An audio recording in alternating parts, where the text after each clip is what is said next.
नहीं, अनम्यूट आवाज नहीं आ रही अनम्यूट आपकी। हाँ, अनम्यूट नहीं कर नमस्कार। पा रहे हैं। नमस्कार, आप देख रहे हैं गांव के लोग।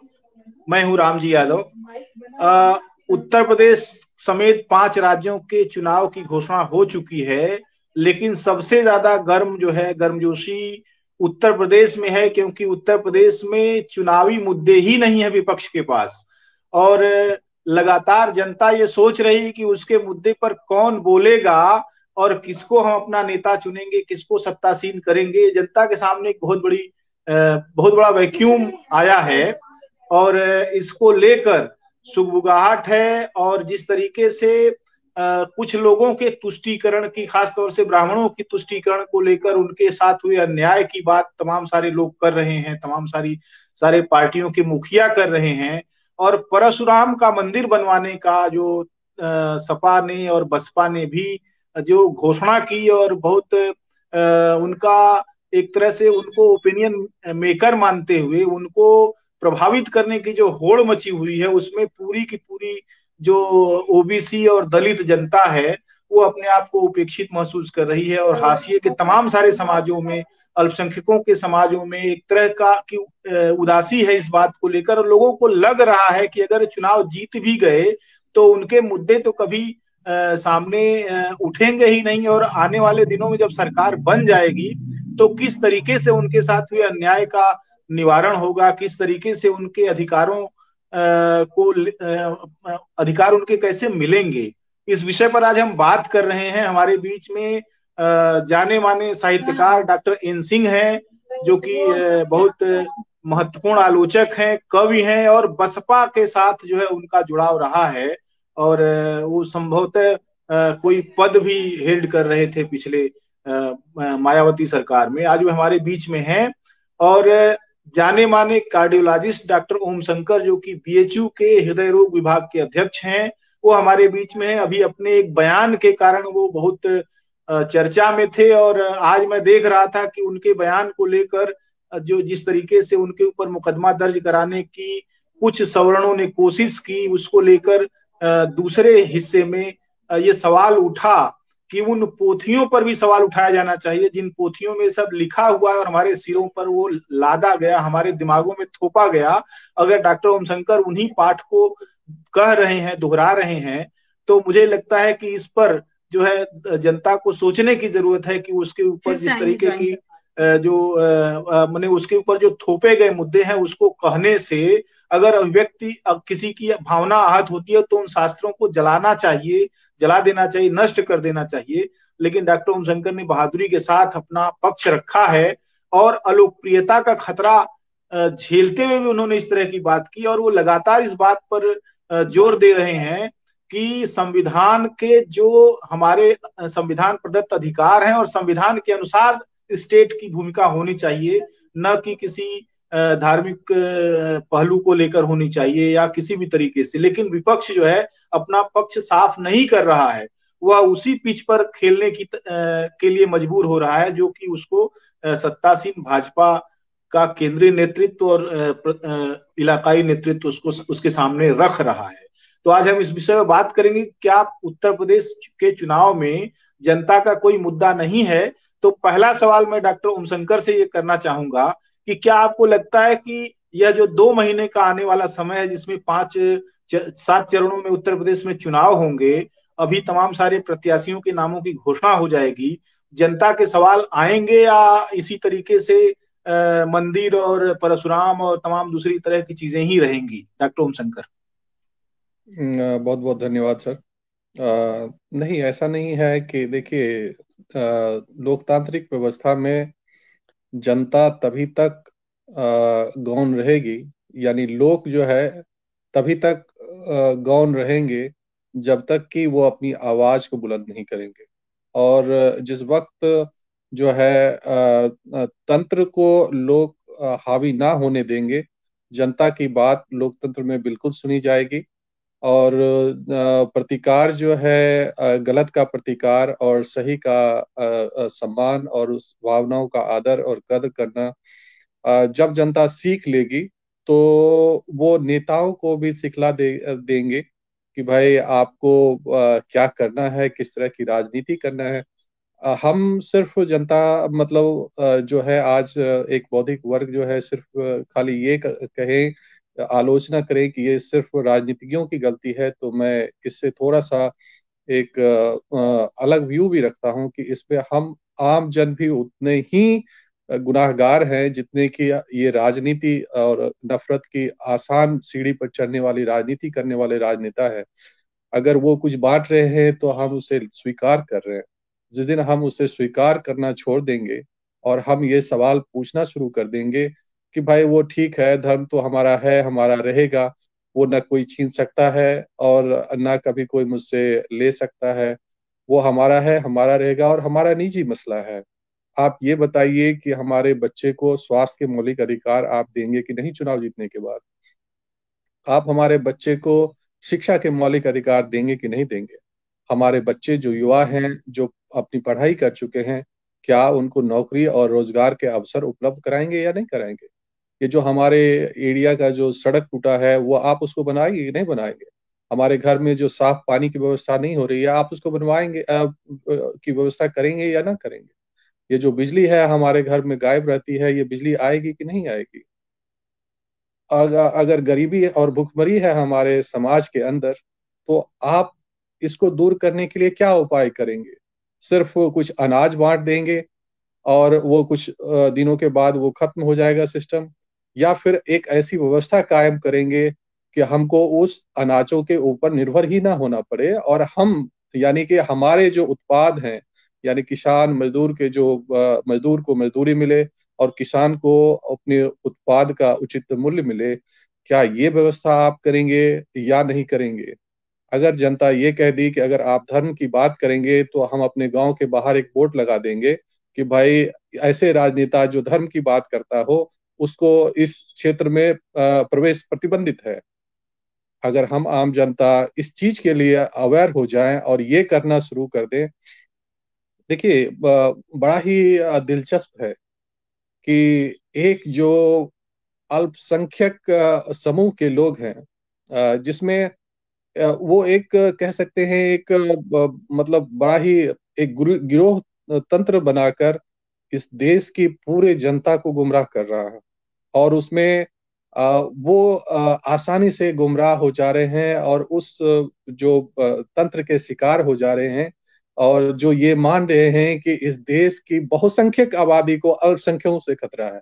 भाई आप देखे होंगे कि लड़ाई में अगर कोई मजबूत वर्ग है, उससे कमजोर वर्ग अगर डरे तो एक बात समझ में आती है, उसके धर्म को अगर खतरा हो तो वो बात समझ में आती है। लेकिन जो धर्म बहुसंख्यक लोगों का धर्म है, उसको अल्पसंख्यक लोगों से कैसे खतरा हो सकता है? ये मेरे ना सिर्फ समझ के परे है, बल्कि इसमें जो मैं समझता हूँ कि जो बौद्धिक वर्ग जो है वो अपना काम ठीक से नहीं कर रहे हैं, इसीलिए ऐसा खतरा आज समाज को और इस लोकतंत्र को, एक लोकतांत्रिक व्यवस्था को और संविधान को मतलब जो है वो खतरे में पड़ गया है आज की राजनीति की वजह से। तो मेरा मानना है कि इसमें गुनाह जनता की भी है और बुद्धिजीवी वर्गों का भी है और नेताओं का भी है। जैसे अभी हमने जब प्रतिकार किया, क्या है कि हो सकता है कि आप किसी पार्टी के समर्थक हों, लेकिन अंधभक्त नहीं होना चाहिए। आपको समझ में आना चाहिए कि अगर आपने गलत प्रतीक को अपना आदर्श मान लिया है, तो फिर इस देश में जो है उग्रवाद जो है वो बढ़ जाएगा, फिर जो लोकतांत्रिक व्यवस्था है वो खत्म हो जाएगी और विघटनकारी शक्तियां जो है, जो मारकाट में विश्वास करती है, वो लोकतंत्र की हत्या कर देगा। वो पहले एक दूसरे की हत्या करेगा, फिर लोकतंत्र की हत्या कर देगा। तो हम लोगों को ये बहुत ही जागरूक होने का, जो बुद्धिजीवी वर्ग है उसको बहुत जागरूक होने की जरूरत है कि एक तो हमें तो लगता है कि एक पीआईएल इस पे भी दायर होना चाहिए कि भाई जो पार्टी या संगठन धर्म के नाम पर राजनीति करे, उस पर प्रतिबंध लगा दिया जाना चाहिए, वो कभी राजनीति कर ही ना पाए इसके लिए। और वास्तविक मुद्दे पर क्यों राजनीतिक पार्टियां राजनीति करेगी? जब आप बहुसंख्यक वर्ग को अल्पसंख्यक वर्ग से खतरा समझ में आए। भाई 50 आदमी 20 आदमी को हरा सकता है, या 80 आदमी 20 आदमी को हरा सकता है, या 85 आदमी 15 आदमी को हरा सकता है, ये तो समझ में बात आती है। लेकिन 15 आदमी 85 आदमी को हरा हरा दे, और वो भी उससे डरा दिया जाए उसको, और हम डर भी जाए, तो इसमें सोचने की बात है, और बौद्धिक वर्ग को, उन लोगों को समझाने की बात है। जब वास्तविक चित्र समाज के सामने और वास्तविक परिदृश्य समझाया जाए, और अगर आप देखें आंकड़ों के हिसाब से भी आप देखें, तो जिस डर को और जिस संख्या बल को दिखाया जाता है उसको टोटल फर्टिलिटी रेट कहते हैं, और उस टोटल फर्टिलिटी रेट में हर जाति हर धर्म के लोगों की जो फर्टिलिटी रेट है वो घट रही है। और 2 पर फर्टिलिटी रेट पहुंच जाने का मतलब होता है कि आपके जो देश की जनसंख्या है वो अस्थिर हो गई है। और पहली बार एक सर्वे के अंदर अभी हाल में कुछ दिनों पहले टोटल फर्टिलिटी रेट जो है वो 2 के आसपास भारतवर्ष की दिखाई गई है। अभी जनगणना तो हुई नहीं है, जनगणना होती तब और भारतवर्ष में जो जनगणना होती है वो भी बहुत अजूबा है। इस देश के जो बहुसंख्यक समाज है उसकी जनगणना ही नहीं होती है, तो फिर वो जनगणना है क्या? जनगणना में जन की गणना नहीं होगी तो फिर होगी क्या?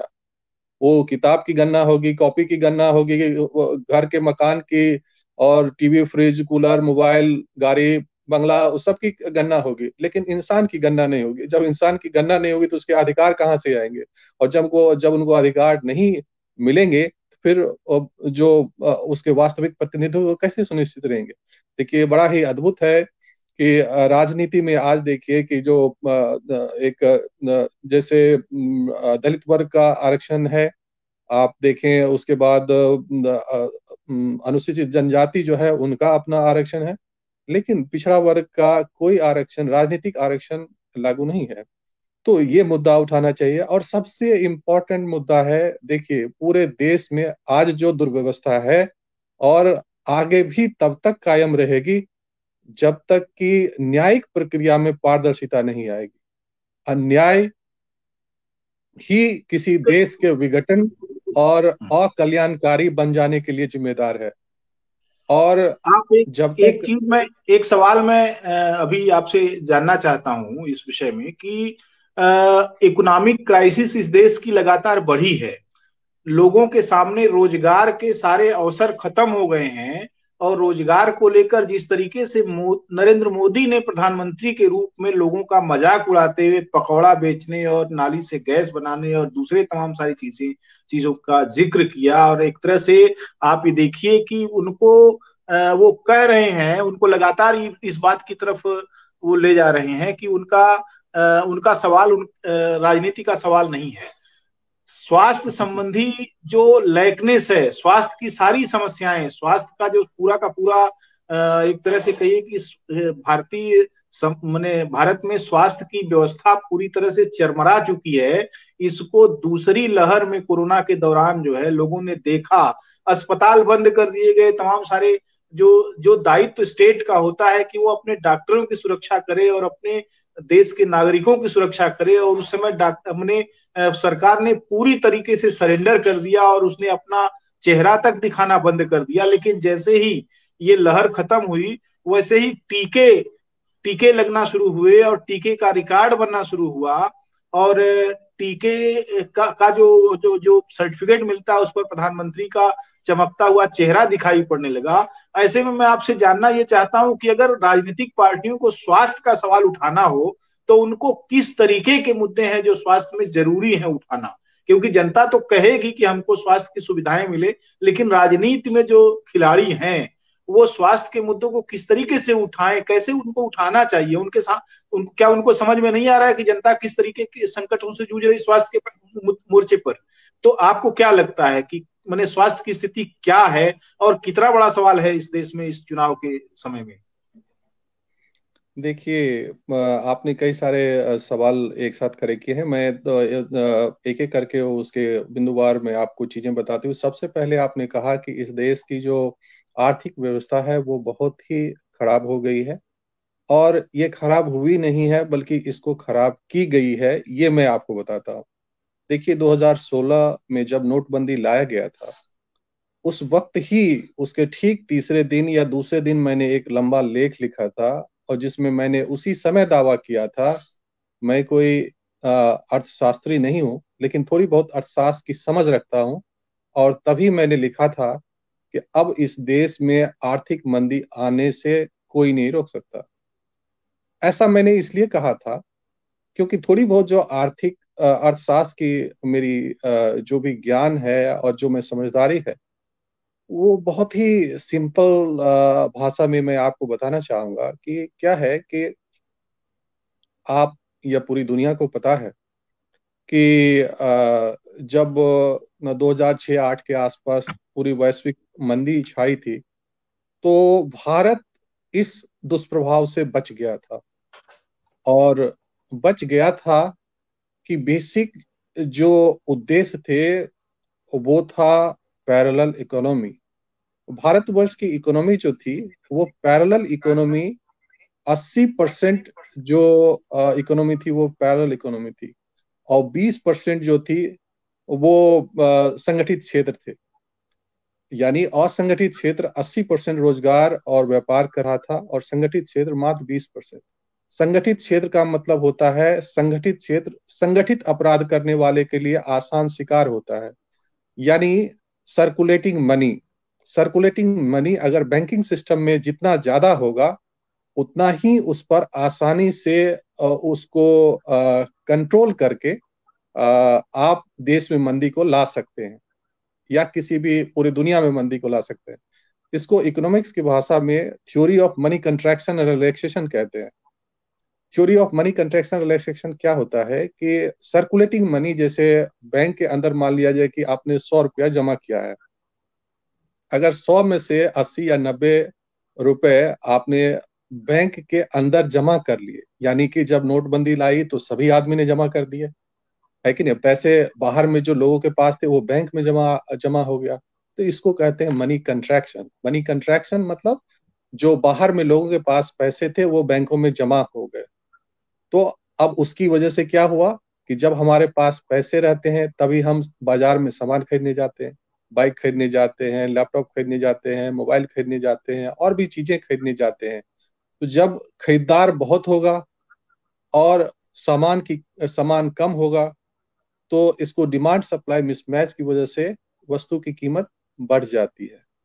लेकिन ठीक इसके विपरीत, जब सर्कुलेटिंग मनी कम हो जाएगा तो लोगों के पास पेइंग कैपेसिटी नहीं होगा, यानी पैसे ही नहीं तो लोग खरीदेंगे क्या? सामान ज्यादा है, पैसे कम है, यानी सामान का भाव गिर जाएगा। तो ये जो पॉलिसी है, जब पैसे ये नोटबंदी किए तो जो लोगों के पास पैसे थे वो बैंकों में जमा हो गए, यानी पैसे लोगों के पास कम हो गए। जब पैसों के लोगों के पास कम हो गए पैसे, तो महंगाई अपने आप कम हो गई। और महंगाई बढ़ने से रोकने के लिए एक ये पहला था। उसके बाद क्या था कि कई सारे बैंक फ्रॉड्स थे। अगर ये पैसे अंदर नहीं आते तो कई सारा बैंक दिवालिया घोषित हो जाता, तो वहां से वो पैसे वो बच गए। उसके बाद क्या हुआ कि नए लोगों को कर्ज देना था, तो बैंक में पैसे रहेंगे तभी कर्ज देंगे, तभी कोई लेकर बाहर भी जाएंगे। तो वो सिलसिला भी उससे शुरू हुआ। और चूंकि पैसे नहीं है तो व्यापार भी नहीं होगा। भाई आपके पास पैसे होंगे तभी तो खरीदने जाएंगे। जब हम सर्कुलेटिंग मनी जो था, जो आम आदमियों के पास पैसा था वो बैंक में जमा गया, तो अब ना बाहर पैसा है ना कोई व्यापार होगा। जब व्यापार नहीं होगा तो अर्थव्यवस्था कम हो जाएगी, जिसको जीडीपी कहते हैं। जीडीपी तभी चलता है जब आम आदमी के पास ज्यादा पैसे और बैंक के पास कम पैसे होती है, तब जीडीपी तेज चलती है। और ये सिस्टम जो है सरकार द्वारा जो रेगुलेट किया गया है, इसी तरह से मनी लैंडर्स कहते हैं। पूरी दुनिया में जो पैसा चलाता है इसको मनी लैंडर्स कहते हैं, जो पैसा के इस खेल को खेलता है।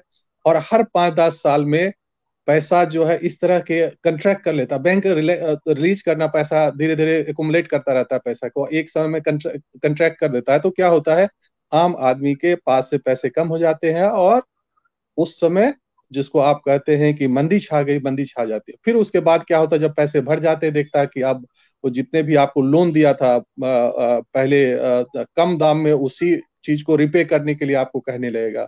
और आपने जो वो पैसे लेकर वो मकान खरीदे थे या घर खरीदे थे, उसको वो गिरवी ले लेगा या उसको टेक ओवर कर लेगा, क्योंकि पैसे आपके है नहीं, सब बैंक में पहले जमा कर लिया उसने। आपने लोन लिए हुए हैं, ज्यादातर सिस्टम तो लोन से चलता है। अब लोन रिपे करना है वो आप कर नहीं पाएंगे, तो आपके सामान को ले लेगा औने पौने दाम में, और फिर वो कैपिटलिस्ट के पास चला जाएगा वो पैसा। ये एक theory of money contraction relaxation है, और उस पर कभी विस्तार से अगर इस पर बहस होगी तो मैं बताता। तो पहली बात ने आपने अर्थव्यवस्था को पहले बार नोटबंदी से खत्म किया, यानी सर्कुलेटिंग जो पैरेलल इकोनॉमी थी वहां पर पैसा कम हो गया, और पैसा सब जो है बैंकिंग सिस्टम में आ गया। तो बैंकिंग सिस्टम में बैंक के कंट्रोल में आ गया पैसा, तो फिर वो अपने हिसाब से आपको और अर्थव्यवस्था को विध्वंस किया। दूसरा जो है, उसके बाद जीएसटी लाया। जीएसटी लाने से क्या हुआ, जो अनऑर्गेनाइज सेक्टर है जिसमें कि 80% थे, उसको आपने ऑर्गेनाइज सेक्टर यानी रजिस्टर करने की जब कोशिश की, तो जो आम जो मध्यम वर्गीय और निम्न निम्न वर्गीय व्यापारी थे और जो 80% रोजगार आपको दे रहे थे इस देश में, वो खत्म हो गए। और उसके खत्म होने से, यानी स्ट्रक्चर डिस्ट्रक्शन जिसको कहते हैं पैरेलल इकोनॉमी का, और उससे क्या हो गया, जब रोजगार जो इस देश में रोजगार की क्राइसिस है उसकी वजह से उत्पन्न हुए। और एक तो पहले नोटबंदी ने पैसे के वजह से मंदी लाई, फिर रोजगार की समस्या आपने पैदा की, और एक और समस्या कोविड की उसके बाद आई। ये लाई गई है मतलब एक प्लांटेड तरीके से, जो दुनिया में जिस पर बहस हो रही है, जिससे कई लोग सहमत हैं, और किसी का मानना है कि ये ऐसे ही आपदा आ गई है। तो आई गई और लाई गई में एक बहुत चीज समझ है। और इन इसने फिर से स्ट्रक्चर डिस्ट्रक्शन किया, क्योंकि इसमें अलग अलग तरह के, जैसे देखें कि व्यापार करने के तरीके बदल गए। और वैक्सीन जो है सब, जैसे पहले आपने देखा होगा कि एक दुनिया के बहुत ही मशहूर व्यक्ति हैं जिनकी पूरी प्रॉपर्टी जो है वायरस और एंटीवायरस पे ही टिकी हुई है। वो खुद वायरस बनाते हैं और वही खुद एंटीवायरस भी बनाते हैं, और इसी वायरस और एंटीवायरस में पूरी दुनिया को वो फंसाकर पहले भी दुनिया के सबसे रिचेस्ट आदमी बन चुके हैं। वो आदमी फिर से वायरस यानी वैक्सीन और वायरस का खेल में उतर गए। जो पहले कंप्यूटर पर खेल चलता था वो आदमी के बीच में चला गया है, ऐसा लोगों का मानना है। और उसके बाद से इस देश में जबरदस्ती वैक्सीन लगवाने की प्रक्रिया शुरू हो गई। बड़ा इंटरेस्टिंग चीज है ये, देखिए लाखों करोड़ आपके वैक्सीन में चले गए, लेकिन वैक्सीन किसी को भी इन्फेक्शन होने से नहीं रोकता है। बड़ा इंटरेस्टिंग, देखिए वैक्सीन किसी भी इन्फेक्शन को नहीं रोकता है, लेकिन फिर भी हम वैक्सीन लगवाने की बात कर रहे हैं। और इस देश की अर्थव्यवस्था के लाखों करोड़ जो आदमी के इंफ्रास्ट्रक्चर में जाना चाहिए, हेल्थ इंप्रूवमेंट है, हेल्थ हेल्थ और एजुकेशन जैसे एम्पावरमेंट में जाना चाहिए, वहां से ये वैक्सीन के तरफ जाकर कहीं और शॉर्ट सर्किटिंग में चला जा रहा है। क्योंकि वैक्सीन के प्रोडक्शन के एक्चुअल कॉस्ट उतने नहीं है जितने आप हमारे टैक्स पेयर के पैसे से उसको खरीद रहे हैं। तो यहाँ पर एक आप समझ रहे हैं कि यहाँ पर लेन देन का बहुत बड़ा घपला और अंडरस्टैंडिंग ये सिस्टम है, जिसको समझने की चीज है, जो इस देश के जो आम जनता है वो नहीं समझ पा रही है। अब आपने पूछा कि ये तो मैंने बताया कि इकोनॉमी कैसे डिस्ट्रॉय की गई है, और कैसे लोगों को गरीब बनाया जा रहा है, और कैसे को वर्ल्ड ऑर्डर को बदला जा रहा है, कैसे में भारत में वर्ण व्यवस्था को रीस्टैब्लिश करने के लिए जो आधुनिक ये अब इकोनॉमिक खेल खेला जा रहा है। क्योंकि पैसा, इससे आपका जो खर्च एक खास डायरेक्शन में जा रहा है। जब पैसे होंगे नहीं आम आदमी के पास, तो उस देश का घर कैसे चलेगा। जैसे घर में, जैसे इंजन में अगर कोई भी गाड़ी में अगर तेल ना हो तो गाड़ी कैसे चलेगी। और जो अर्थव्यवस्था का तेल है वो पैसा होता है, और पैसा को खास वर्ग के एक तरह के लोग, अगर आप देखेंगे इसका बहुत सीधा इम्पैक्ट है। आप अडानी के टोटल एसेट को देख लीजिए। 2013 सितंबर में उनका टोटल एसेट $2 बिलियन था, यानी कि 12 से 14 करोड़ के आसपास। और आज उनका टोटल एसेट जो है वो हो गया है $90 बिलियन, यानी 7 लाख करोड़ का। यानी मोदी जी के हर एक साल में उन्होंने 1 लाख करोड़ कमाए, 7 साल की सत्ता में 1 लाख करोड़ कमाए। और उसमें से सबसे ज्यादा पैसा, आधे से भी ज्यादा, उन्होंने सिर्फ एक साल के अंदर कमाए जब कोविड था। आप समझ लीजिए, इसलिए उन्होंने कहा था कि इसको, ये जो ये जो आप प्रॉब्लम है, जो समस्या है, उसमें अवसर तलाश है। यही अवसर तलाशा उन्होंने। एक व्यक्ति, जो टोटल आपकी इकोनॉमी के जो पैसे थे एक व्यक्ति के साथ संग्रहित होते जा रहा है, तो बाकी किसी व्यक्ति के हाथ से जा रहा है ना वो। और फिर आप गलत जगह में आपसे पैसे खर्च करा के एक व्यक्ति की तरफ संग्रहित कर रहे हैं। तो इस तरह से आपने पूरे भारतीय मतलब जो वर्ण व्यवस्था को रीस्टेबलाइज रीस्ट्रक्चर करने के लिए नोटबंदी लाई, जीएसटी लाई, वैक्सीन का खेल, और इस तरह से पूरे देश के फिर से। और जो मिडिल मिडिल क्लास है जो धीरे धीरे एक्सपेंड कर रहा था, मिडिल क्लास जितना एक्सपेंड कर रहा है, सोचिए कि उस देश की जो विस्तार है वो हॉरिजेंटल हो रहा है, यानी कि ज्यादा लोगों में पैसे बट रहे हैं।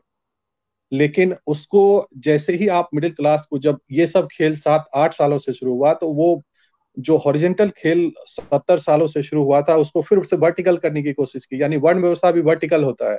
आप देखिए, एक आदमी शीर्ष पे होता है और ज्यादातर वो फिर 2-3 आदमी उसके नीचे, और बेस देखिए बहुत सी ज्यादा मजबूत, यानी सबसे ज्यादा चौड़ा होता है, ज्यादातर लोग गरीब होते हैं। इससे भी वही चीज पैदा हो रहा है जो अभी जो स्ट्रक्चर डिस्ट्रक्शन कर रहा है सोसाइटी का। तो फिर से री स्टैब्लिशिंग द वर्ल्ड ऑर्डर जो पहले थे, आज से 2000 साल 5000 साल पहले जो वर्ण व्यवस्था थी, जिसमें कुछ ये तो power, money is a source of power, redistribution is of money जो है, फिर से री स्ट्रक्चरिंग ऑफ सोसाइटी करता है। तो ये असली खेल यहाँ है जिसको लोग समझ नहीं पा रहे। उसके बाद आपने कहा कि कौन से मुद्दे मुख्य होने चाहिए और क्या होने चाहिए। देखिए, मानव विकास सूचकांक, जैसे मैं एक डॉक्टर हूँ, किसी मरीज के पास जाता हूँ और उसको अगर हमको देखना है कि उसको क्या बीमार है, तो मैं एक थर्मामीटर लगाता हूँ मुंह में कि कितना टेम्परेचर है, ये बुखार है कि नहीं इसको। किसी भी देश की अर्थव्यवस्था को नापने के लिए जो थर्मामीटर होता है, असली थर्मामीटर विकास का, उसको कहते हैं ह्यूमन डेवलपमेंटल इंडेक्स, यानी मानवीय विकास के सूचकांक। मानवीय विकास के सूचकांक ये होता है कि आप, ये जो विकास है कुछ लोगों तक केंद्रित है या बहुसंख्यक लोग उस विकास के भागीदार हैं। आज अगर ह्यूमन डेवलपमेंटल इंडेक्स में देखेंगे तो भारत नीचे से टॉप किया हुआ है। मतलब यहाँ पर जो डेवलपमेंट है वो एक्सेंट्रिक है, यानी कि कुछ लोगों के पास बहुत पैसे हैं और बहुत सारे लोगों के पास कुछ भी पैसे नहीं है। लेकिन जब एवरेज करके निकालेंगे तो चूंकि टोटल नंबर ऑफ पीपल जो है वो उसको एवरेज कर देते हैं टोटल अमाउंट से by total number of people, तो बहुत सारा पैसा दिखाएगा। लेकिन वास्तविक में, जैसे आपके पास 1 लाख रुपया है, मेरे पास 5 रुपया, तीसरे के पास 1 रुपया, लेकिन इन तीनों का जब एवरेज करेंगे तो हो सकता है कि हर आदमी के पास जो है 30-30 हजार रुपया दिखे, लेकिन वास्तविकता में एक आदमी के पास 1 लाख और बाकी के पास 5 और 1 रुपया है। इसलिए ये जो एवरेजिंग है, जिसको पर कैपिटा इनकम कहते हैं, बड़ा ही फ्रॉड आइडिया है। उसका असली जो आइडिया है वो है ह्यूमन डेवलपमेंटल इंडेक्स, यानी मानवीय विकास का सूचकांक। और वो सिर्फ 3 चीजों पर निर्भर करता है। एक स्वास्थ्य, जिसकी हम लोग लड़ाई लड़ते रहते हैं, राइट टू हेल्थ। दूसरा है एजुकेशन, जिसकी लड़ाई हम लोग लड़ते रहते हैं। और तीसरा है इस दोनों से जनित रोजगार और नौकरी के अवसर, और उसमें आपके अनुपातिक प्रतिनिधित्व। अगर आपने ये सुनिश्चित कर दिया तो इस राष्ट्र को सोने की चिड़िया बनने से कोई नहीं रोक पाएगा। यानी कि आपके जो मुख्य मुद्दे हैं वो क्या है? समान स्वास्थ्य के अधिकार और मौलिक अधिकार की लड़ाई, दूसरा है समान शिक्षा के अधिकार की लड़ाई, और तीसरा है इससे जनित रोजगार और व्यापार की लड़ाई। और उसके लिए क्या क्या करने चाहिए? तो हेल्थ को प्रायोरिटी देना चाहिए, उसके बजटिंग को बढ़ाना चाहिए, उसके इंफ्रास्ट्रक्चर को बढ़ाना चाहिए, और उसमें डिजिटलाइजेशन, टेक्नोलॉजी, एजुकेशन, प्रोग्रामिंग, और जो ज्यादा से ज्यादा जो है डेडिकेटेड, कमिटेड और क्वालिटी टीचर्स इस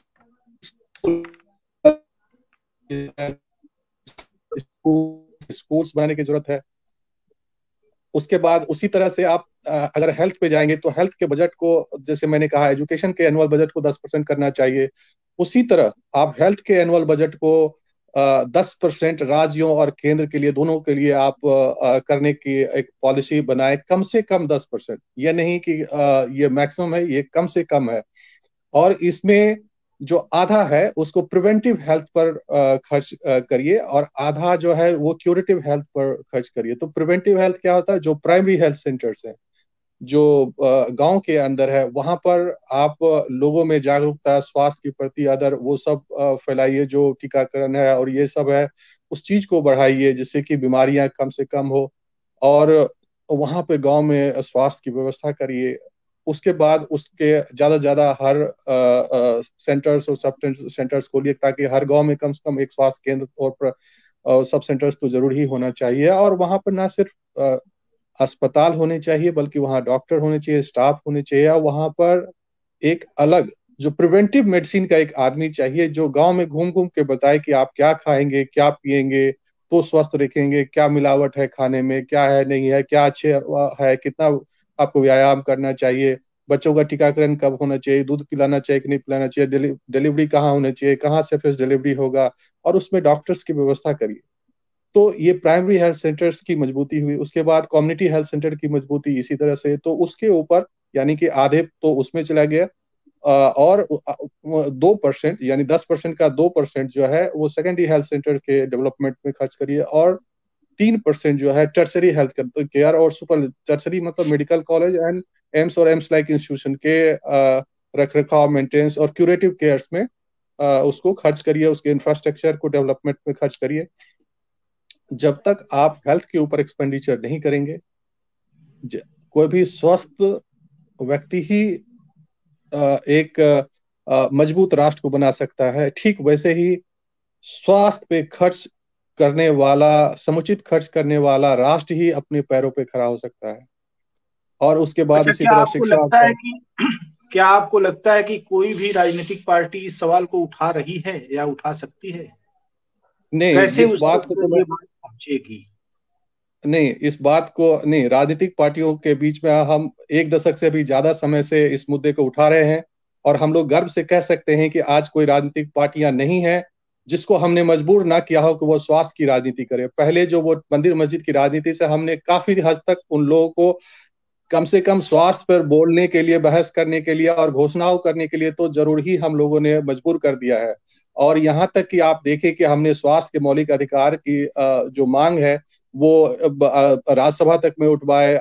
नीति आयोग ने हमारे 3 बार आमरण अनशन के बाद एक कमेटी बनाई, हाई हाई लेवल कमेटी, और उस कमेटी ने रिकमेंडेशंस दिए कि नहीं, स्वास्थ्य के मौलिक अधिकार जो है इस देश के हर नागरिकों को मिलना चाहिए। तो हमारा कहना है कि आप आयुष्मान जैसे फर्जी योजनाएं लाके, जिसमें कि 5,000 और 7,000 करोड़ डालकर आप कहेंगे कि इस देश के 80 करोड़ आबादी को आप का भला करेंगे, तो आप सीधे सीधे झूठ बोल रहे होंगे। इससे ये संभव नहीं है। या तो आप आयुष्मान भारत में 1 लाख करोड़ की जो बजट है, एनुअल बजट, वो दे दीजिए, कम से कम की बात कर रहा हूं मैं। या फिर आप सीधा तौर पे कहिए कि सरकारी अस्पताल इतने मजबूत किए जाएं, एक तो क्वालिटी केयर हो, और जो भी वहां पर इलाज करने जाए वो फ्री ऑफ कॉस्ट इलाज करके आए। चाहे वो कोई भी नागरिक, अपने स्वास्थ्य और शिक्षा, सभी आदमी को एक समान शिक्षा की व्यवस्था होनी चाहिए और क्वालिटी एजुकेशन होना चाहिए। सभी आदमी को फ्री ऑफ कॉस्ट, बिना कोई इंश्योरेंस के, बिना किसी कार्ड के अस्पताल में जाइए, अपना इलाज कराइए, अपनी जांच कराइए, और बिना 1 रुपया दिए हुए आप घर पे आइए। ये दोनों व्यवस्था पर अगर आप खर्च करेंगे, आप यकीन मानिए कि आपका देश 20 साल के अंदर, यानी एक जनरेशन के अंदर, सीधा कमर उसकी सीधी हो जाएगी, वो अपने पैरों पे खड़ा हो जाएगा। क्योंकि एक स्वस्थ और शिक्षित व्यक्ति को ही ह्यूमन कैपिटल, ह्यूमन क्वालिफाइड और क्वालिटी युक्त ह्यूमन कैपिटल वाला इंसान कहेंगे, या समाज कहेंगे, या राष्ट्र उसी से डेवलप होगा। तो जरूर सभी राजनीतिक पार्टियों को हम लोगों ने आमरण अनशन, आंदोलन, धरना प्रदर्शन से इतना मजबूर कर दिया है कि हम लोग मतलब कोई भी राजनीतिक पार्टी चुनाव में, अब जैसे बिहार को देखिए, उत्तर प्रदेश को देखिए, पिछले बार उत्तर प्रदेश मतलब कब कम से 14, 17, 19 हर जगह प्रधानमंत्री जी को हमने भाषण देने के लिए मजबूर करवा दिया। यहाँ के अभी योगी जी कह रहे हैं कि हमने हर जिले को मेडिकल कॉलेज, ये हमारी एक डिमांड थी कि हर जिले में आप हमारी जो डिमांड थी वो यही थी, 10% स्वास्थ्य पर टोटल खर्च होना चाहिए। उस 10% में 5% प्राइमरी हेल्थ सेंटर को, 2% सेकेंडरी और 3% टर्सरी हेल्थ केयर में आप खर्च करिए। जितने भी डिस्ट्रिक्ट हॉस्पिटल है उस सबको मेडिकल कॉलेज में कन्वर्ट कर दीजिए। जितने भी इस देश के अंदर सरकारी मेडिकल कॉलेज है, जो लगभग 200 की संख्या में है, उसको एम्स लाइक इंस्टीट्यूशन में बना कन्वर्ट करिए, और हर 3 से 5 करोड़ आबादी पर एक एम्स की पूरे देश में व्यवस्था करिए। तभी स्वास्थ्य के मौलिक अधिकार सिर्फ नारों से पूरा नहीं होंगे, ऐसे अभी अभी पूरे होंगे।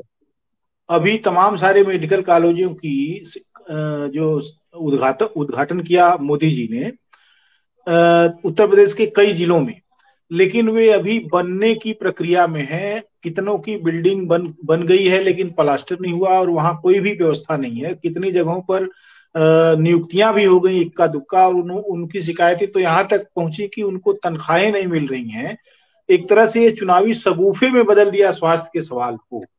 क्या आपको लगता है कि मैंने स्वास्थ्य के सवाल को लेकर कोई भी पक्ष या विपक्ष गंभीर है इस तरीके से कि उसको आने वाले समय में जो जनता के स्वास्थ्य के साथ जो खिलवाड़ हो रहा है, जो व्यवस्था चरमराई हुई है, खास तौर से जो माने प्राइवेट अस्पतालों का एक बड़ा समूह जो है उनके शोषण पर लगा हुआ है, क्या उस पूरी व्यवस्था से उनको निजात मिल सकती है? ऐसा कुछ क्यों मैंने नहीं लग रहा है? कोई उम्मीद ही नहीं नजर आ रही है, कोई सवाल नहीं उठ रहे हैं, नहीं, सारा सवाल कुछ। उठ रहे हैं, सवाल उठ रहे हैं, और मैं ही बार बार कई बार सवाल उठाया हूं। और सबसे बड़ी बात है कि दो तरीके से इस पूरे मसले को देख सकते हैं। एक है कि जो पहले था अब क्या बदलाव हो रहा है, तो मैं कह सकता हूं कि सोच के अब जो तरीके में बदलाव हम लोगों ने लिए आवा दिया है राजनीतिक पार्टियों को, और शुरुआत हुई है, और उसमें कमियां बहुत हैं। और लेकिन कमियों के द्वारा दूसरी चीज है कि इस कमियों के बीच में सकारात्मकता भी आप देख सकते हैं। कम से कम सरकार बोलना तो शुरू कर दिया है कि हमको अस्पताल चाहिए। अभी तो हमारे लिए यही सबसे पहली समस्या थी कि पहले सरकार बोले, फिर कुछ करने के लिए तैयार हुई। जैसे वो कह रही है बिल्डिंग ठीक है, अधूरा है, भीड़ ठीक है, प्लास्टर नहीं हुआ है, एग्रीड, ठीक है, वहां लोग नहीं है, कम से कम बिल्डिंग बनाने के लिए सरकार सोच तो रही है। इतना तो हम लोगों ने मजबूर कर दिया है कि वो भाषण भी दे रहे हैं, कुछ बनाने की कोशिश भी कर रहे हैं। तो सकारात्मक पहलू ये है। नकारात्मक पहलू ये है कि सरकार जब तक पैसे खर्च नहीं करेगी, ईमानदार नहीं होगी, तो स्वास्थ्य की व्यवस्था बहुत धीरे धीरे से दिखावे के रूप में राजनीतिक नारों तक ही सीमित रहेगी। तो ये एक परेशान। क्या आप कहना चाहते हैं कि सोच ईमानदार काम दमदार एक केवल सगुफा है? ये सगुफा नहीं, ये वास्तविकता है। कि जो नारे हैं वो वास्तविक नहीं है। और इसलिए जो जो सरकार है, वर्तमान सरकार, उसके नारे और वास्तविकता में जमीन और आसमान धरा का फर्क धरातल के ऊपर है। सरकार बोलती बहुत ज्यादा है और करती बहुत बहुत कम है। मैंने कहा ना कि स्वास्थ्य के मौलिक अधिकार को लागू करवाने के लिए इस देश की जनता को जो है अब हम लोग के साथ मिलकर अब तो कम से कम खड़ा होना ही चाहिए। क्योंकि कोरोना में कम से कम ये उन्होंने जरूर अनुभूति की होगी कि ये किसी जाति धर्म या व्यक्ति का मसला नहीं है, ये डॉक्टर ओम शंकर का मसला नहीं है।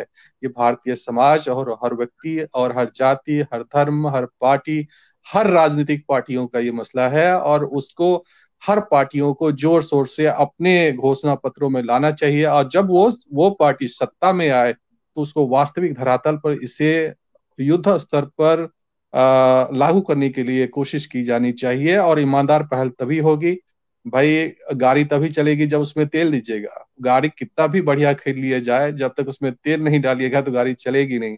इसलिए मैंने कहा कि अगर स्वास्थ्य के इस व्यवस्था को चलाना है तो उसके धन को चलाइए, उसमें धन दीजिए और उसके एनुअल बजट को बढ़ाइए भाई। वो कोई जैसे कई सारी कंट्री जो है, मतलब अगर अमेरिका जैसी कंट्री देखेंगे कि 12% से 20% तक अपने जीडीपी का खर्च करती है, यानी बहुत बहुत ह्यूज मात्रा है।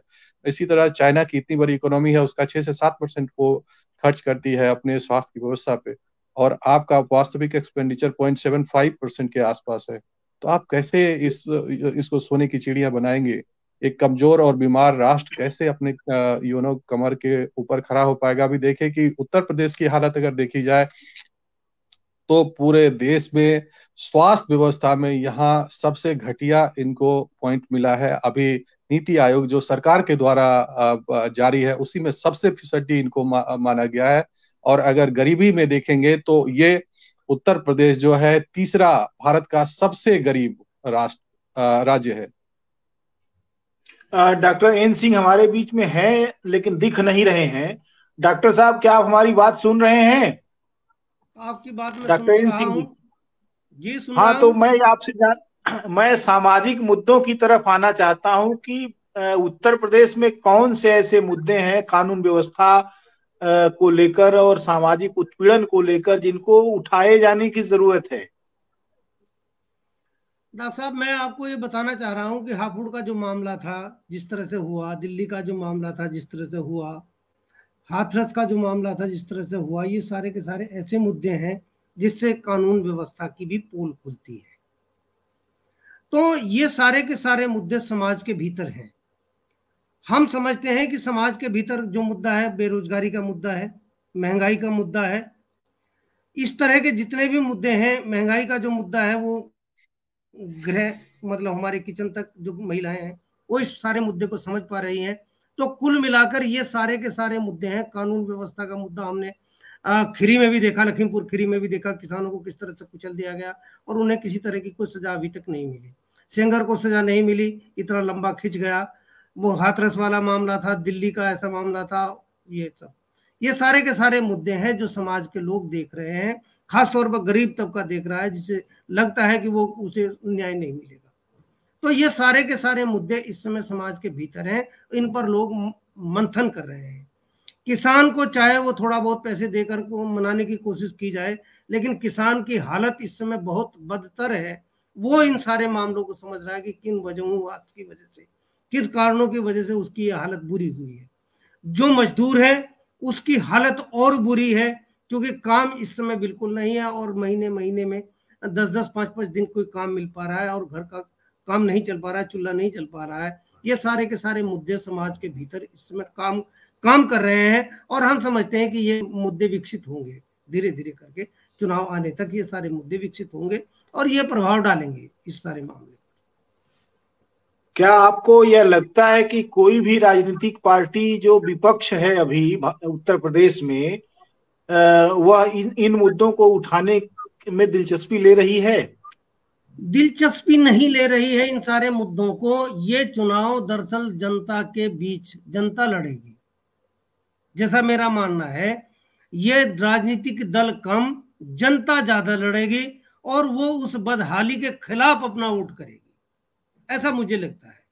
जो बच्चा जूझ रहा है, बेकारी से जूझ रहा है, जिसे उम्मीद थी नौकरी मिल जाएगी, विज्ञापन आता है, एग्जाम होता है, रिट होती है, वो सारा का सारा मामला खत्म हो जाता है। 3-3, 4-4 साल से बच्चे लगे हुए, नौकरी नहीं मिल पा रही है। तो क्या समझते हैं आप उन्हें कि वो किसी और मुद्दे में उलझ कर रह जाएंगे? उनके सामने दिखाई दे रहा है। जिस महिलाओं को लग रहा है कि वो गैस का सिलेंडर वो खरीद नहीं पा रही हैं और जनता कह रही है कि वो लोग कह रहे हैं कि हमें ये सब दिया जा रहा है, इस तरह की ये सारी की सारी बातें उसकी समझ में ये सारी की सारी बातें आ रही हैं। आर्थिक रूप से किस तरह से बदहाल है, जैसा डॉक्टर साहब ने भी बताया कि किस तरह से इस देश में आर्थिक रूप से बदहाली आई और उसकी वजह से किस हालत तक ये प्रदेश पहुंच गया है। जब सरकार ये कह रही कि हम 15 करोड़ लोगों को मुफ्त राशन दे रहे हैं, इसका मतलब वो गरीबी रेखा से नीचे हैं 15 करोड़ लोग। तो ये उन 15 करोड़ लोगों की समझ में आ रहा है कि वो इस बदहाली की हालत में क्यों आए। तो हम ये समझते हैं कि ये चुनाव जो लड़ा जाएगा वो जनता के और उसके बदहाली के बीच में लड़ा जाएगा ये चुनाव। लेकिन 15 डॉक्टर साहब, कम से कम 55 करोड़ आदमी जो है आधिकारिक तौर पर ये गरीबी रेखा के नीचे है। हाँ, मतलब मैं उत्तर प्रदेश की बात कर, उत्तर प्रदेश की बात कर रहे हैं। ये कह रहे हैं कि जी पूरे उत्तर प्रदेश में हम 15 करोड़ लोगों को मुफ्त राशन दे रहे हैं। तो ये मेरा मानना है कि ये 15 करोड़ लोग जिन्हें मुफ्त राशन दिया जा रहा है या जो ले रहे हैं, वो कम से कम उस गरीबी से रेखा से नीचे ही तो है, जो जिन्हें मुफ्त राशन की जरूरत पड़ रही है। तो उनको अब दूसरे शब्दों में ये कहा जा सकता है कि वो खुद ये कह रही है कि हमने इस देश में और उत्तर प्रदेश में गरीबी बढ़ाई है और उसका ये सर्टिफिकेट है कि हम 15 करोड़ इस देश की जो आबादी है, जो कि आधी से भी ज्यादा आबादी है, उसको हम अपने खाने से जिंदा रखे। वो अपने खाना खाने बनाने के लायक नहीं है और उनका मार्च के बाद क्या होगा ये भी पता नहीं, वो और कहाँ जाएंगे। और यही उत्तर प्रदेश के गरीबी के आंकड़े भी कह रहे हैं कि उत्तर प्रदेश गरीबी सबसे गरीब राज्यों में से एक है। जी जी जी। तो कुल मिलाकर ये जो जनता के मुद्दे हैं जी, ये जनता के मुद्दे बिल्कुल इस समय सरफेस पर दिखाई दे रहे हैं। पश्चिमी उत्तर प्रदेश में जहां जहां पर मैं गया हूं, तो ये सारे के सारे मुद्दे सरफेस पे दिखाई दे रहे हैं और इस बदहाली से वो जो तंग लोग हैं वो अपने हिसाब से सोच रहे हैं जी। तो इसका मतलब यह है कि आने वाला चुनाव अभी जिस तरीके से दिखाई पड़ रहा है कि कई तरह के अवसरवाद को वो सामने लेके आ रहा है, दल बदल की स्थितियां बन रही हैं, इधर से उधर लोग हो रहे हैं, उसके समानांतर उत्तर प्रदेश में बहुत ज्वलंत मुद्दे हैं जिनको पार्टियों ने उठाने के बजाय मंदिर और मस्जिद की तरफ जो ध्यान आकर्षित किया जा रहा था, सांप्रदायिक उन्माद फैलाने की जो कोशिश की जा रही थी, और उसी पिच पर जो खेल रही प्रमुख जो है पार्टियां हैं, उनको मजबूर होना पड़ेगा कि ये मुद्दे उठाएं। ऐसा आपको लगता है? जी जी बिल्कुल बिल्कुल। मतलब चाहे ये से किसी भी तरह का आप देखिए, किसी तरह का कोई तूफान सांप्रदायिक दृष्टि से हमें यहाँ उत्तर प्रदेश में फिलहाल दिखाई नहीं दे रहा। पूरी कोशिश की गई मंदिर बनाने की, पूरी कोशिश की गई मथुरा को गरमाने की, वो किसी तरह का कोई तूफान हमें सरफेस पे दिखाई नहीं दे रहा है इस समय। तो ये मजबूरी में जनता, देखो जब लीडर नहीं रहता है तो जनता अपने बीच में से कोई ना कोई लीडर खड़ा कर ही देती है। जैसे किसान आंदोलन में हमने देखा राकेश टिकैत कहाँ उसमें नेता थे, लेकिन वो नेता बन के उभरे और जनता उनके पीछे लगी। तो कुल मिला के ऐसे हालात जब हो जाते हैं कि इस तरह के गुमराह करने वाले लोग जब यहाँ पर हमारे नेता बनने की कोशिश करेंगे तो जनता अपने बीच में से ही किसी न किसी को खड़ा करेगा। जहां तक दल बदल का मामला है, नेताओं के संदर्भ में उसे मैं कोई बहुत गंभीरता से नहीं लेता, क्योंकि जब जब चुनाव आता है नेता इधर से उधर, जिसे टिकट मिलने की उम्मीद नहीं रहती है वो इधर से उधर होता जाता रहता है। इसका कोई बहुत बड़ा मुद्दा मेरी दृष्टि में है नहीं कि लोग चुनाव में इधर से उधर हो रहे हैं, उधर से इधर हो रहे हैं। वो तो जिसे जहां अवसर दिखाई देता है नेता तो वहां जाएगा, लेकिन जनता के मुद्दे वो नहीं है। जनता के मुद्दे बेकारी हैं, जनता के मुद्दे महंगाई है, जनता के मुद्दे बदहाली है, कानून व्यवस्था है जनता का मुद्दा। ये मुद्दे मुझे लगता है कि ये समाज में इस समय सर्कुलेट हो रहे हैं, लोग इन पर बहस कर रहे हैं।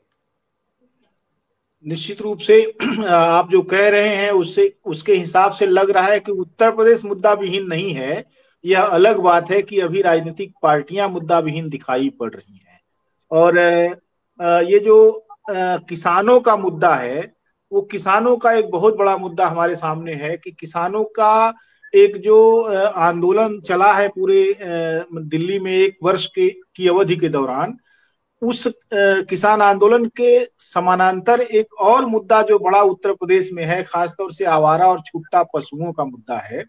और उसके अलावा ये कि किसानों को किसी भी तरीके की कोई भी रियायत नहीं, और किसानों पर हर जिले में इस तरीके से उनके उत्पीड़न के बहुत सारे मुद्दे, माने उनके उत्पीड़न के बहुत सारे मुद्दे हैं जो दबे हुए हैं, लेकिन उनको किस तरीके से सतह पर लाया जा सकता है, क्योंकि किसानों पर बहुत तरह का दमन हुआ है और वो एक ऐसी आवाज है जिसको किसी ने नहीं उठाया, जिसको मीडिया ने जगह नहीं दी है। लेकिन किसानों के मुद्दे रहे हैं। किसान लगातार परेशान है, वो खेती छोड़ रहे हैं, उनको किसी भी तरीके से कोई उम्मीद की किरण नहीं दिखाई पड़ रही। आपको क्या लगता है किसान उत्तर प्रदेश के, जहां कहा जाता है कि कोई आंदोलन नहीं है, वो कैसे उठ सकता है? डॉक्टर ओम शंकर। सर, कोई चीज जो है तभी उठ खड़ी होगी जब सबसे पहले शिक्षित हो, संगठित हो और फिर संघर्ष करो। सबसे पहले किसान को ये समझाना जरूरी है कि उनका नुकसान क्या हो रहा है और कैसे हो रहा है, और किस तरह से एक स्ट्रक्चर्ड तरीके से आपको डिस्ट्रॉय करने के लिए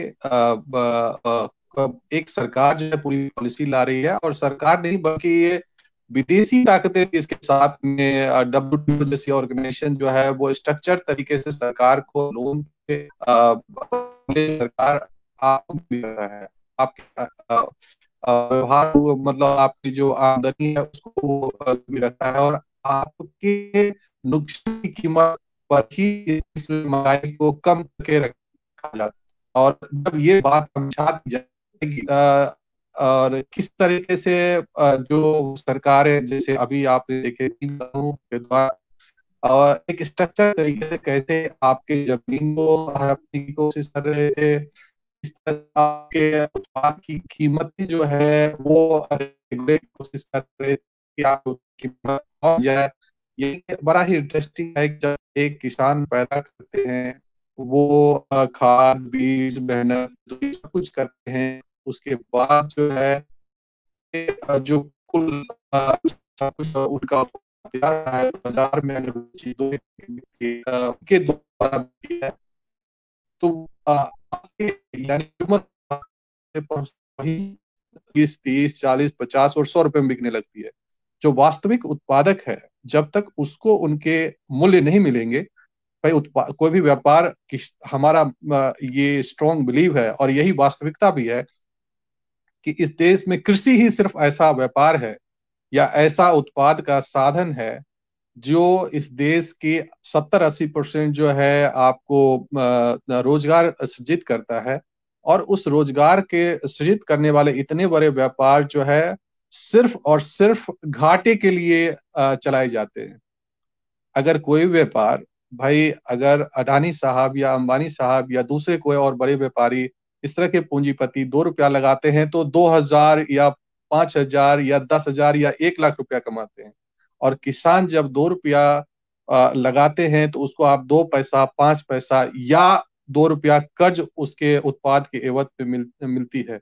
जब, और ये किस तरह से हो रहा है, कैसे इसके प्रति नीतियां इसके विरुद्ध बनाई जा रही है, जब ये चीजें वो उनको घूम घूम करके संगठन के द्वारा समझाई जाएगी, जिस तरह की दूसरे आपने देखा कि जो विकसित राज्य जैसे पंजाब या हरियाणा के किसान समझ रहे हैं आज, क्योंकि वो पढ़े लिखे हैं, और 80% 85% किसान जो है 2 एकड़ से कम वाले किसान हैं, और वो गरीब किसान है, कमजोर किसान है, उसको रोज वो और कमजोर बना दिया कि आप खाने और रोटी में ही सोचते रहो, ये मत सोचो कि आपके उत्पाद कहाँ जाएंगे, कहाँ से आ रहे हैं।